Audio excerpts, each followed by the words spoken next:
This listening test is very important for your exam. अगर आपको भी सेम ऐसा ही रिजल्ट चाहिए जो आप अपनी स्क्रीन के ऊपर देख रहे हो, तो आप हमें व्हाट्सएप के ऊपर मैसेज कर कर प्रेडिक्शन मटेरियल को परचेज कर सकते हो। और जिन स्टूडेंट्स को ये लगता है कि प्रेडिक्शन के ऊपर ट्रस्ट नहीं करना चाहिए, वो फेक होती है, अगर प्रेडिक्शन पीडीएफ हमारी फेक होती तो कभी भी 7, 8, 9 बैंड स्कोर स्टूडेंट के रीडिंग, लिसनिंग, राइटिंग और स्पीकिंग में बिल्कुल भी ना आते। ये बात आप भी जानते हो, ये एक कड़वा सच है।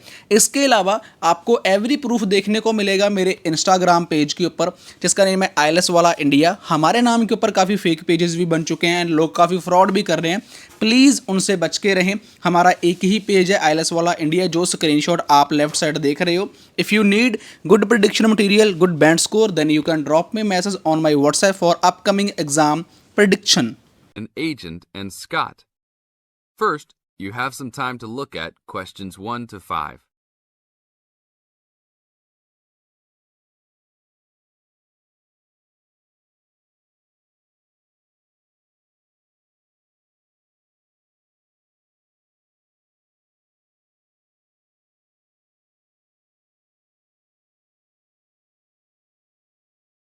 Now listen to the tape and answer the questions.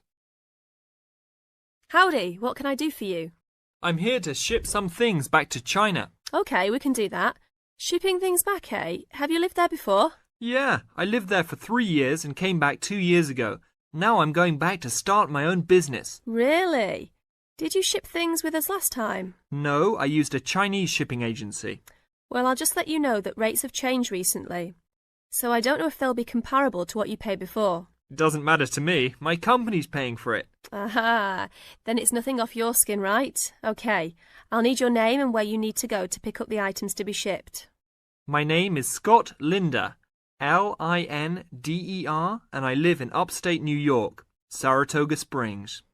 Oh, sure, I know that place. I go to the races there. Great town. What's the zip there again? 770425, and the street address is 412 West Lake Road.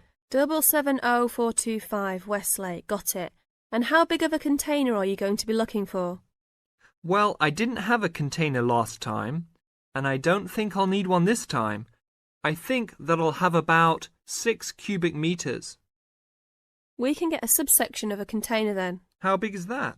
It's 2 meters wide and 3 meters long. 2 meters high, right? Yes, sir.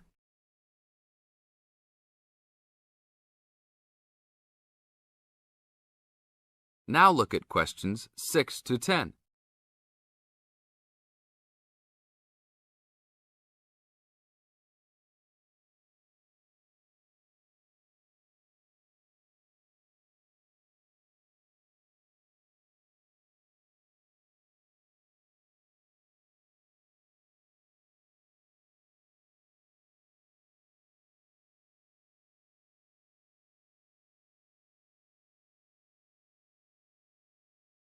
As the talk continues, answer questions 6 to 10.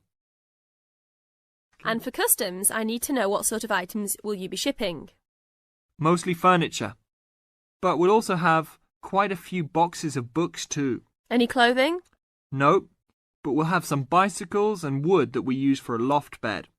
Be careful with those bicycles. I hear bicycle theft is a big problem in China. Not if you know how to secure your bikes and where to store them. Well, good luck. How valuable do you want me to list the entire shipment as being? Let's say about $3,500. Great.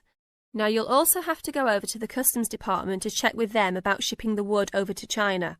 I know there are concerns about termites, bugs, etc. No problem. It's the same wood I brought over from China last time. Then you should be okay. It's just a formality. And last of all, where would you like the shipment to be delivered? Well, I will live in Beijing, but let's ship it to Tianjin. My company will pick it up there. That's all right then. Have a nice trip. Thanks for your help.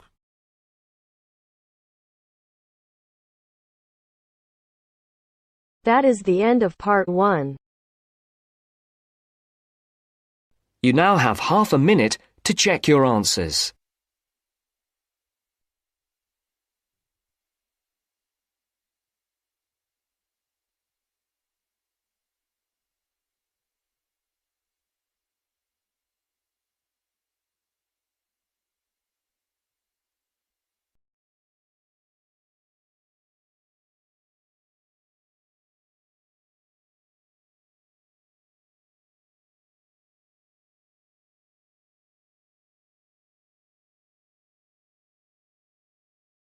Now turns to Part 2. Part 2. You will hear a student union officer explaining about the union's functions and services to a group of new university students. First, you have some time to look at questions 11 to 15.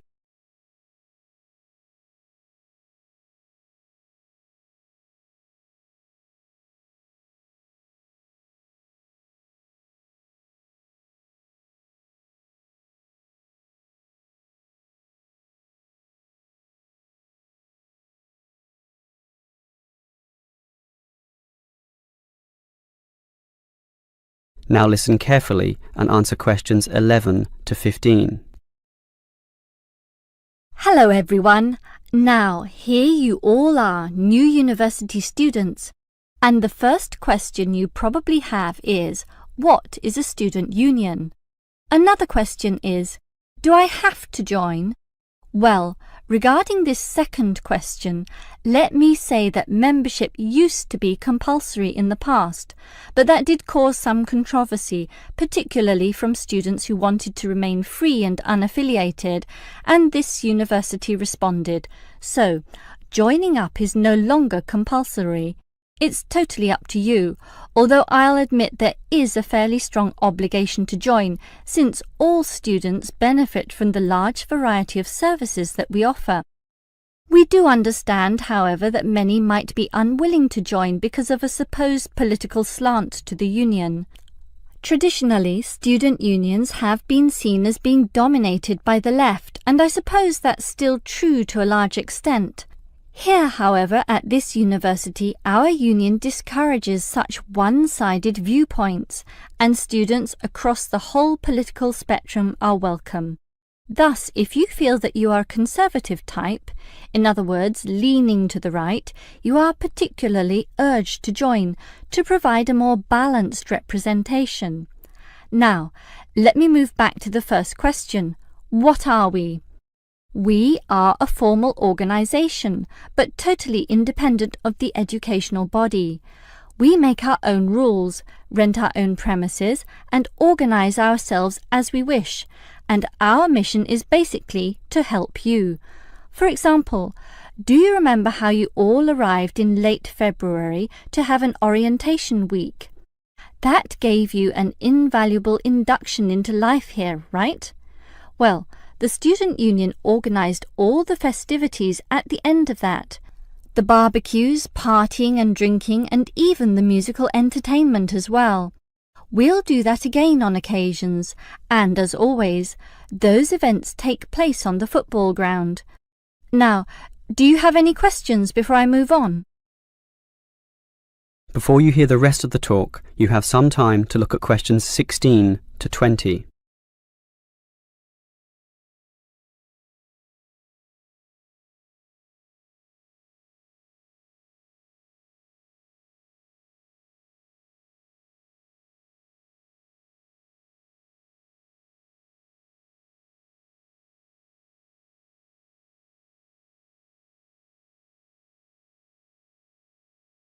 Now listen and answer questions 16 to 20. Now, let me tell you more about the student union and its basic functions. In general, there are three: social, organisational, and representational. Let's look at the first one.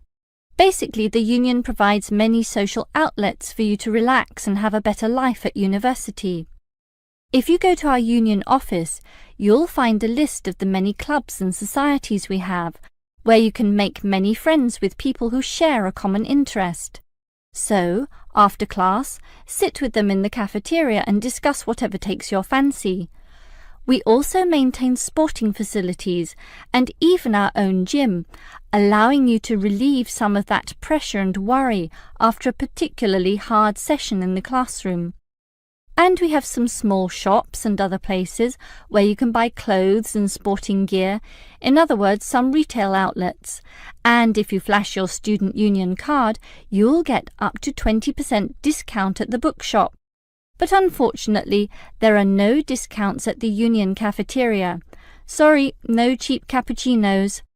Finally, There's a student union newspaper and you're welcome to contribute or put in advertisements if you're buying and selling goods or textbooks. You can also place notices of a more personal nature on the notice board of the union office itself. Alright, let's move on to our more serious functions, which are helping you get through life here, as well as representing you in times of trouble.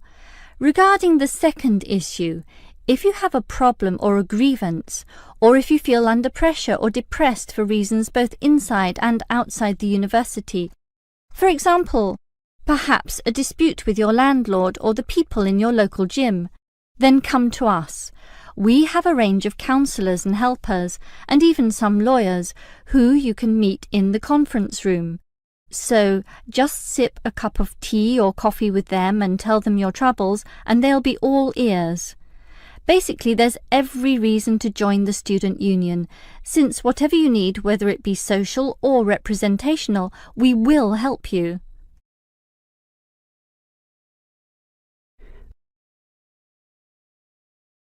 That is the end of part 2. You now have half a minute to check your answers.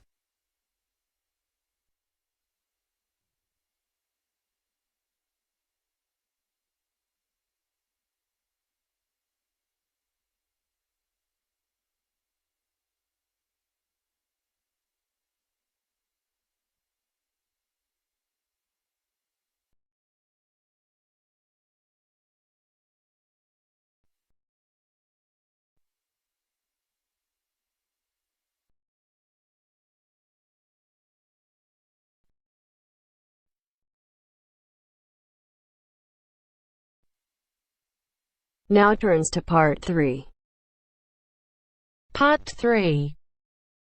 You will hear a conversation between Helen and her tutor. First, you have some time to look at questions 21 to 25.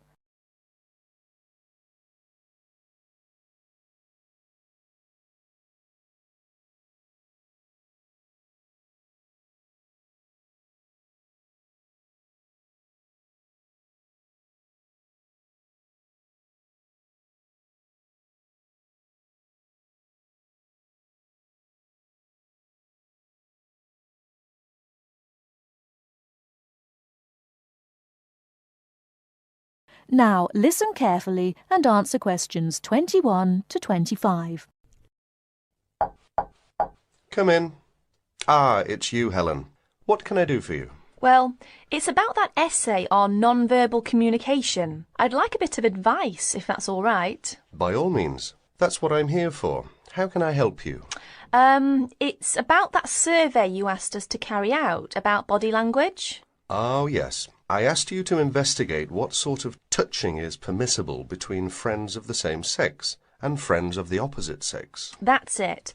And then you wanted us to go on to compare the answers we obtained from people from our own culture with the answers of people from other cultures. Well, that shouldn't be too difficult. There are students here from dozens of cultures, including Asia and the Middle East. Go and ask them. That's the problem. I'm not sure how to word the questions. Before you hear the rest of the talk, you have some time to look at questions 26 to 30.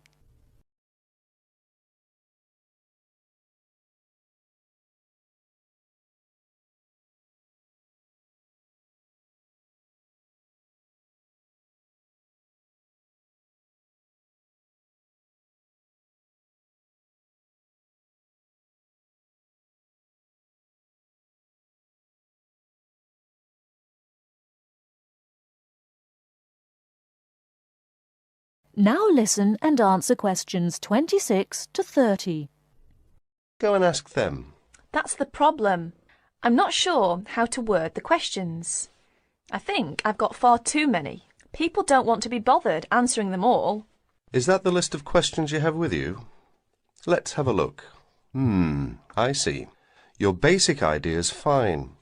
You've got a checklist of the parts of the body we mostly use to touch people with, and a checklist of the parts of other people's bodies that we usually touch. But you don't have to go right through the list asking a separate question about each item. You can make your questionnaire much shorter if you ask open questions. Open questions? What are they? Sometimes we call them WH questions. What, when, where. Those are examples. Oh, I see. Yes, we learned about them in grammar. I hadn't realised how useful they'd turn out to be. I could just ask one open question about each subject and tick the answers I receive. That's right. Now, let's have a look at the list of parts of the body you're going to ask about. I see. You've got the head, arm and hand, and, oh, it's over the page, the back, leg and foot. What about the shoulder and the thigh? They're important areas, and there are some others you should include too. Oh, yes, of course. I was in a rush and forgot those. What about asking people how they feel about being touched? Surely, it's hard for people to put that sort of feeling into words. Yes, you're right. That's why it's essential to work out a rating scale for each response. Can you tell me a bit about how to use rating scales? Well, there's no way to measure how strongly a person feels about something, of course. All we can go on is what they report about their feelings. So what we do is offering them choices of ways to express how they feel. Very strongly, strongly, or not at all. That would be an example of a rating scale. In this case, as your survey is only a small trial sample, I suggest you use that 3-point rating scale I've just described. Very strongly, strongly, or not at all. That'll be enough to enable you to draw some broad conclusions. You may go on to refine your survey later if you decide to specialise in the study of non-verbal aspects of behaviour. Thank you. I'm much clearer now. Could I ask you one last question? I'm afraid I've got a brain like a sieve, but I just can't remember the technical term you told us for the study of touch. It sounded like happy, but of course it isn't. Oh, you mean haptics. Haptics. Of course, haptics. That's it. Happy to be of service. That is the end of part 3. You now have half a minute to check your answers.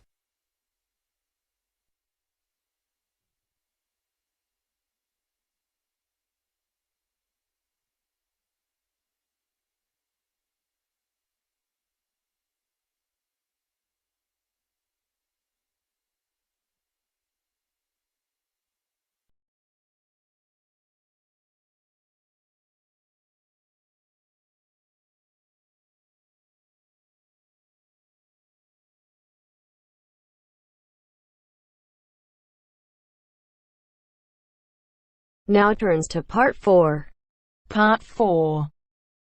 You are going to hear a talk on 2 famous American presidents.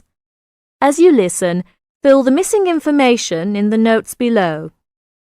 First, you have some time to look at questions 31 to 40.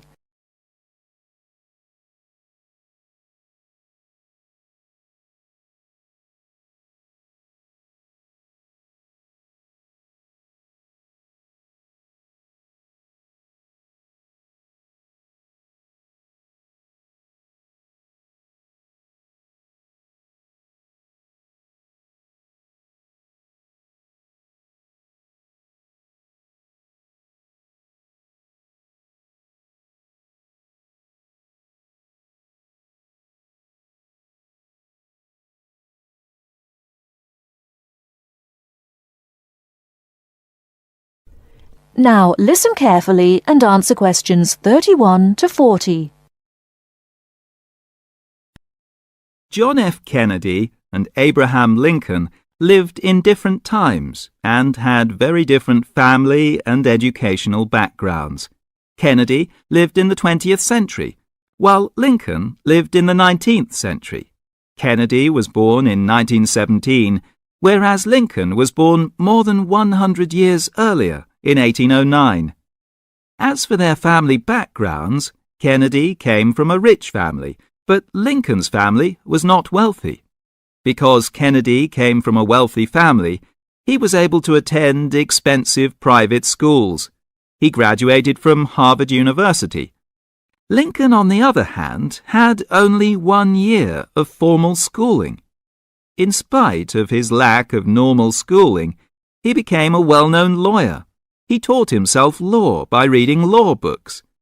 Lincoln was, in other words, a self-educated man. In spite of these differences in Kennedy and Lincoln's backgrounds, some interesting similarities between the two men are evident. In fact, many books have been written about the strange coincidences in the lives of these two men. For example, take their political careers. Lincoln began his political career as a U.S. congressman. Similarly, Kennedy also began his political career as a congressman. Lincoln was elected to the U.S. House of Representatives in 1847. Kennedy was elected to the House in 1947. They went to the Congress just 100 years apart. Another interesting coincidence is that each man was elected President of the United States in a year ending with the number 60. Lincoln was elected President in 1860, and Kennedy was elected in 1960. Furthermore, both men were president during years of civil unrest in the country. Lincoln was president during the American Civil War. During Kennedy's term of office, civil unrest took the form of civil rights demonstrations. Another striking similarity between the two men was that, as you probably know, neither lived to complete his term in office. Lincoln and Kennedy were both assassinated while in office. Kennedy was assassinated in Dallas, Texas, after only 1,000 days in office. Lincoln was assassinated in 1865, a few days after the end of the American Civil War.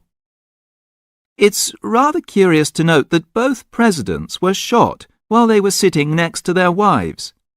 These are only a few examples of the uncanny and unusual similarities between the destinies of these two American men, who had a tremendous impact on the social and political life of the United States and the imagination of the American people. That is the end of part 4. You now have half a minute to check your answers.